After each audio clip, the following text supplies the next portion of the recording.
যা হবার সময় মতোই হবে। তাহলে জীবনের মানেটা কি দাঁড়ালো?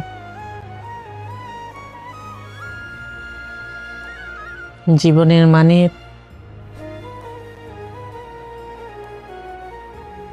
তোর ভালো কাজটা করা, একটু ভালোবাসা দেয়া,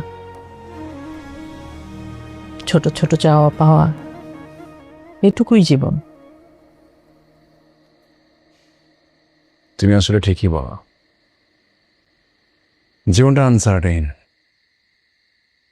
and maybe that's what makes it more beautiful. এটা যখন বুঝে গেছিস, তার মানে তুই বড় হয়ে গেছিস। হয়তো